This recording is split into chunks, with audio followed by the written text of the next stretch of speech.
If you're a founder closing every deal, creating every piece of content, and managing a patchwork of marketing freelancers, you already know you're competing against companies with 10 times your budget and 10 times your headcount. I work exclusively with founder-led B2B companies doing 2 to 10 million. The ones who break through aren't working harder. They've built something that their competitors can't copy. These are 5 revenue engines that give you an unfair advantage. The kind that lets a 3 million company compete like they're 10 times that size. So let's get right into it. Engine 1 is the one that just gets everything working. You need it. It's your ICP. And most founder-led companies describe their ideal client like, mid-market companies that need our X solution. That's not an ICP. That's just a census. You describe 40,000 companies and you don't have the budget to reach 40 of them. Here's what tightening an ICP actually looks like. So an example here is we worked with an IT firm doing about 4 million. They had a great team. They had solid delivery, but their marketing was just aimed at anyone with a server room in their region. They were competing against firms 5 times their budget, and they were just using it at every deal. So we pulled their last 20 closed deals, and the pattern quickly became obvious. Their best clients, their fastest close, the highest margin with the longest retention, they were all regional healthcare groups that are managing compliance across multiple locations. That's pretty specific. And, we narrowed down everything, all their messaging, their website, their outbound, their content. We all pointed to that one buyer, that ICP. And within 8 months, that close rate nearly doubled. Their average deal size, it went up, and their sales cycle dropped by a third. So not only were they better at selling,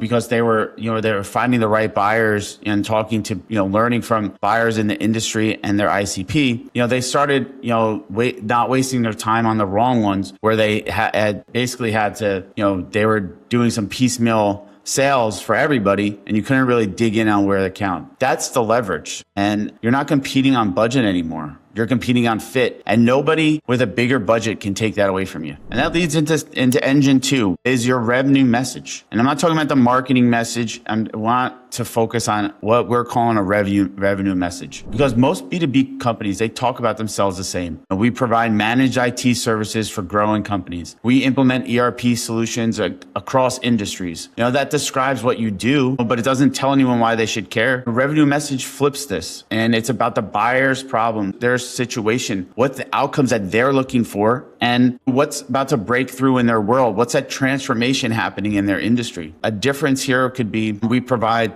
from a marketing message could be like we provide cybersecurity solutions for mid-market companies, any cybersecurity firm in the world. If you flip that, you could say, we help regional healthcare groups eliminate the compliance gaps that put them one audit away from a 7-figure penalty. This starts getting into mind. If you're a CFO or you're an executive, you're a decision maker, these are the things you care about. You don't need some general cybersecurity firm. You Google, anyone could come up. One's talking about you, the other one's talks about them. What do they care about? That's the leverage here. When the problem is specific, the buyer, he reads it. They think, they already understand my problem. And that's where you want some things to start clicking. In all of your content, all of your marketing. You start to pre-sold that value before the first call even happens. Your competitor with a bigger ad budget is just still trying to get that meeting, and you already have built the trust. And this is how I think about it when we work with our clients. And a quick test you can just work with is, put it in your LinkedIn headline,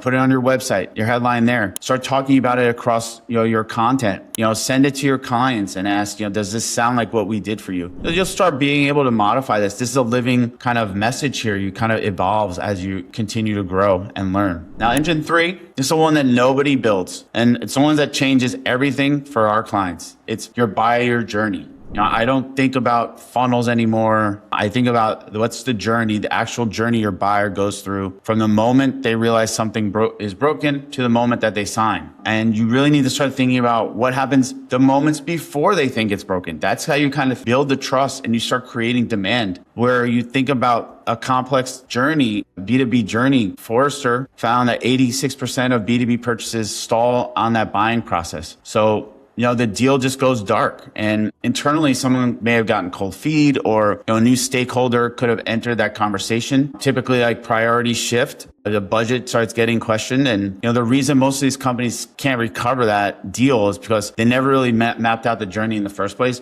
You didn't really give enough reason to sell internally. They're marketing to one person at just one stage of the game where, hoping the rest of that journey takes care of itself. And if you think about the last deal that you closed, if you dig into it, really think about it, there was probably a champion, a person that found you or you connected with, but there was a person that was, that person kind of probably is one you dealt with a lot, kind of brought you through the process you talked to. But there was someone in finance that needs approved to spend, of course. Someone in operations who needs to sign off on that implementation. Maybe there's a board member or some kind of executive sponsor who needs to feel confident that this deal, wasn't going to blow up their, their process or their company. There's every industry, every type of company has different stakeholders. And according to research, average B2B purchases now involves about 13 people across multiple departments. And for our clients, that's right around what they see, somewhere between 9, 15 folks. So where we dig into that, that you're probably only talking to one or two. If you look inside your CRM,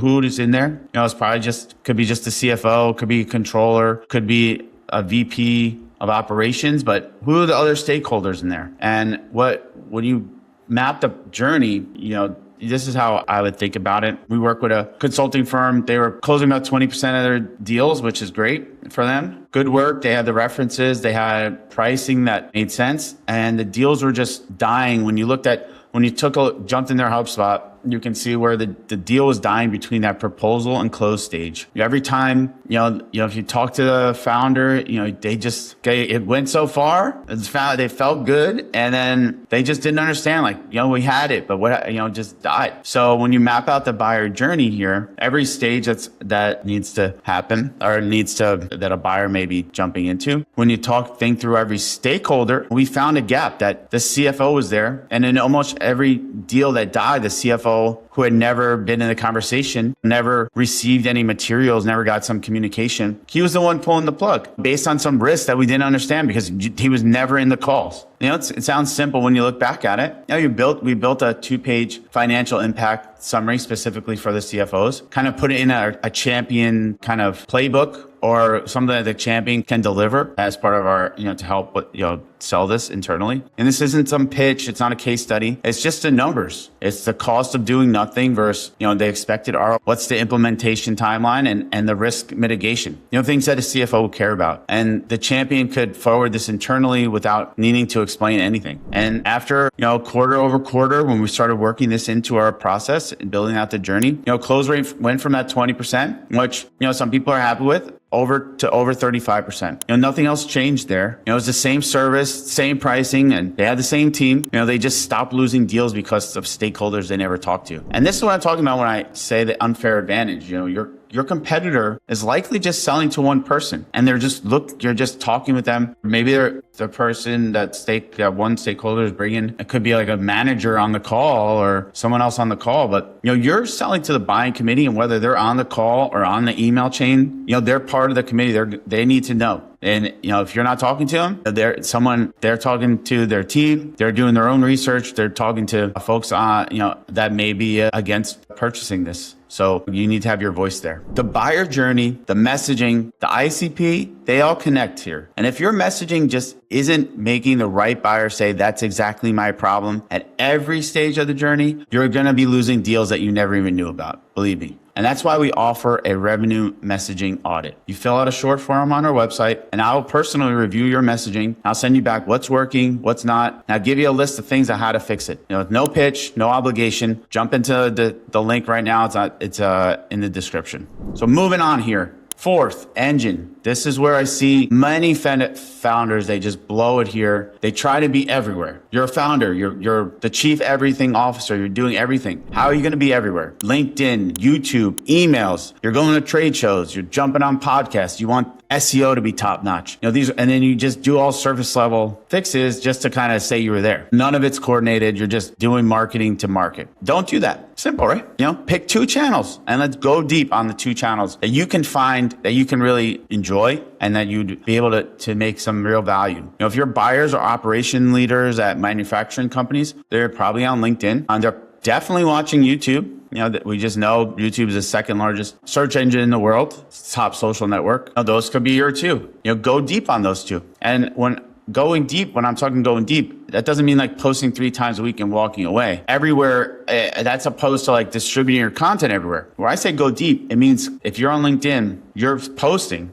but you're commenting on people that your buyers follow. You're commenting on the buyers' content. You're joining the conversations in the comments, sharing your actual insights, not just recycled tips from your industry blog. And I bet you, and I've seen it myself, sometimes my comments, you get more engagement and more impressions and views than just your posts alone. So, when you think about this, here's the leverage I like to think about. 61% of B2B buyers, they now prefer a rep-free buying experience. Most of companies are hesitant to move forward to this. Think you need a sales rep or someone from sales in every part of the conversation to do a first call, a discovery call, every call. Buyers today, they want to learn on their own terms. They're going to be ready to talk when they're ready to talk. They've already picked their shortlist before they fill out a form on your site. So if you've been showing up consistently in the places that they pay attention and building some trust and not with a bunch of sales messages, you're going to be on that list more often than not. If you haven't, you're kind of hoping the luck of the draw, hoping that they find you on a search or on a clutch review, but you're not really building that peer-to-peer conversation, trust there. And no amount of cold outreach is going to build more trust. Here's how I would do it. You get one piece of content, you create one long form piece of content a week. You repurpose it across your channels, but you go deep on the two. The goal isn't just volume. It isn't creating a ton of videos. It's how do you create maybe one video, and then you can repurpose that into multiple LinkedIn posts. You can create multiple shorts. If you're posting on LinkedIn, do the commenting. The goal is that when your target accounts are ready to buy, they already know your name. And as we know, buyers buy from people. Be that thought leader, be that subject matter expert, and be in their conversations. That's done by distribution and consistency. Last engine, the one that separates companies that grow from companies that spike and crash, is the fifth engine here. It's a pipeline system. I'm not talking about campaigns or a tactic. I'm talking about a system that creates 60 to 120 days out, so you're not scrambling, trying to figure out what you need to do. This is how most founders operate. When the referrals slow down, you get into panic mode. You think about hiring an agency. The agency runs some ads. Maybe you get a few leads, but close a deal or two, and things feel like they're working. But then the referrals pick back up. You stop the ads. You fire the agency. You stop what you're doing because we don't have we're seeing the referrals come back. 3 months later, your pipeline's empty again, and it just goes through this repeated system. I shouldn't have called it a system because it's just really a cycle that every time you restart, you're just starting from zero, and you got to get a new team onboarded, and you kind of have a new tactic. It's email this time, or it's ads or Google. A pipeline system is different. You need to have a target account list. Could even be 50 accounts, that match your ICP, that are just top tier ones you can close and you can do a great job and keep them. You got to start watching these accounts for signals. Maybe someone gets promoted or a competitor loses a contract from them and they post a job for a role that suggests that they're upgrading systems. So these are reasons to watch and see something useful. Maybe they change something on their website. The founder's talking about something. There's so many signals that when you get down into it, you can start tracking and understand and make some real contextual outreach, and you can kind of push things along. So if you got content going out every week on those channels where they're at, I'm not talking about just like trying to get viral content, millions of views, just useful content that that your ICP, these target accounts are seeing and that are engaging with and, just kind of getting value from. That's the kind that makes a CFO from front of one of those 50 accounts bookmark your website or screenshot or save your post. And now if you're tracking the right things, you can start making some contextual outreach and building some rapport. And you shouldn't be tracking like leads or MQLs. This is where you want to start tracking pipeline velocity. How fast is revenue moving through your system? You want to know stage conversions. Where are deals stalling in part of your deal stages? Are accounts engaging but not converting to customers? What's happening and where? And then you want to know coverage ratio. This is the total pipeline divided by your pipeline, your revenue target. So for us at Colony Spark, we aim for a 3x. So if your target is 500K in revenue, you need a 1.5 million in pipeline. Anything less, then you're behind. And when you're behind, if you're behind today, you're going to be behind next quarter, and now everything starts cascading. But if you start doing this, you have the unfair advantage, and it compounds. So maybe month one, and nobody's going to know you. Maybe you're just plugging along. You got to stay consistent. But by month 3, a few people at your target accounts are going to recognize your name. They're going to start seeing your ads or your thought leader ads. Month 6, now they're reading your content. They're forwarding it to their colleagues. They're bumping into you at trade shows. How great is that? I've seen you. I've seen your content. Thanks for, great conversations. By month 12, when they need what you sell, because you've helped over this time create some demand, talk about the problems in their industry and the outcomes that they're looking for. There's no RFP. They just need to call you. And then your competitor who's been chasing tactics all year still introducing themselves, hopefully sending a cold email at the right time. But you're already trusted. And today, in 2026, 57% of sales professionals say the sales cycle is even getting longer. So that means companies who start building this system today are the ones who are going to win 12 months out. This is a 2027 play. This is Q4. The ones who wait are going to be the ones that wish they had started today. It's consistency over intensity. And this is every single time. So what are the 3 things you can do this Monday? If you watch this video, your Monday morning action plan, 0 cost, you can do. First thing you can do, just write down your ICP, not a list of industries you target. 1 sentence, we help a specific type of company that's dealing with a specific type of solution. If you can't say it in 1 sentence, it's not tight enough. And if you can't test it, if you can't start showing your last 3 clients this and have them register in their head and then say like, yes, it describes me, you don't got it yet. Go back to keep refining it. Next, Monday morning action plan should map your last closed deals. Every person who touched the decision. This may mean the champion. It could be finance. It could be the executive team. Write down where each one entered the process and where they needed to say yes. That's going to be your buyer journey. This may be you calling up that champion who signed the deal with you and say getting a little sense of what's happening. If you do that for your best deals from the last quarter, the pattern is going to start showing up. So get started with that next week. Then pick 20 target accounts. Start 20. Companies that look like your best clients, follow them on LinkedIn, follow that buying group that we know has some kind of touch on the deal, follow them. Set up some alerts from when they post. Start watching for signals for those companies. Some of the things that are going to trigger that they need your service or they should be knowing about your service or product. If you do that with 20, you should be able to kind of manage that and start refining that and be able to grow bigger, add some more accounts to that. These are 5 revenue engines that give you an unfair advantage. ICP, messaging, buyer journey, visibility, pipeline system. Each one is powerful on its own, super powerful. Together though, they let a founder-led company compete at a level that doesn't match their headcount. I see it all the time. The question is though, how do you actually connect all of this into one coordinated system? Because having the pieces isn't enough today. They have to work together. In the next video, I'll walk you through the exact system on how to build a B2B marketing system that reliably drives pipeline. You can watch it right here.